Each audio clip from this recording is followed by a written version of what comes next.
Hi there, welcome back to the channel. I'm Kerry, and today we're doing a video session a bit later in the evening than I usually have, and this is the first time I've used this new camera with artificial lighting, so apologies if this looks pretty weird. I'm still getting to grips with all the functions on this camera. And today, a quick look at Standing by the Wall by Mick Herron. Now first, a little thing to mention is that there are two books by Mick Herron out there in the wild with the same title. The difference being this is the UK and Commonwealth edition, which is, as you can see, a very thin, short, miniature production, and it contains only the title story, Standing by the Wall. Now, for the US market, they produced a more regular sized book called Standing by the Wall, which contains all the Slough House, Slow Horses, Jackson Lamb, short novellas and short stories to date, and this story, Standing by the Wall. I think it actually also includes another story which has not been previously published.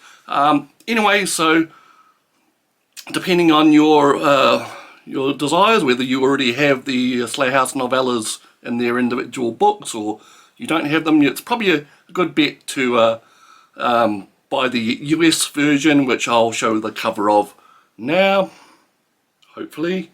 And if you've already got those novellas and you're up with the stories, this is probably just as handy. As you can see, it's a very small, short, miniature book of 56 printed pages. It's like a little pamphlet type thing, and it's obviously designed as some type of stocking stuffer, a gift for the Jackson Lamb fan in your household just in time for Christmas. Now, what's it about? Well, it is set after the events of Bad Actors. That's the latest book in the series, and if you haven't got up to that far, if you're a couple of books behind, I'm going to say something that's going to spoil things for you, so maybe tune out for a couple of minutes there. Okay, so what's happening after Bad Actors?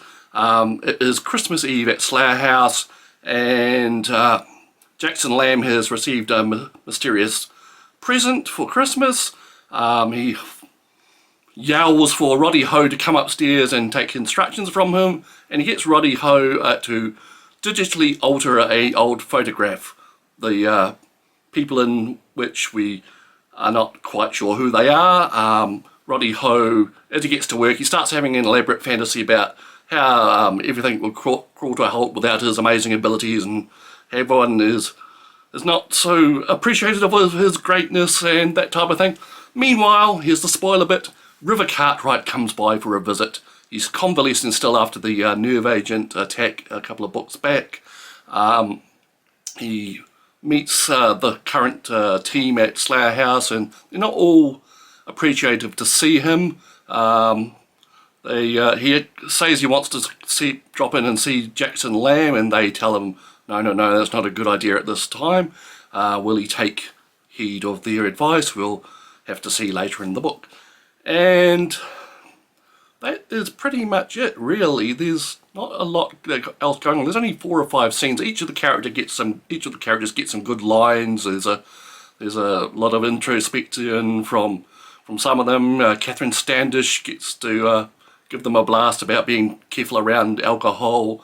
She doesn't want to be treated like a China doll around alcohol. The major thing that's going on is that they're organising where to go for Christmas drinks, and of course they don't want to let Roddy Ho in on the location because they all think he's a complete arsehole. And so that is pretty much it. There's a little revelation at the end, a little mystery. It's just pretty much a little slice of life in the Slough House universe.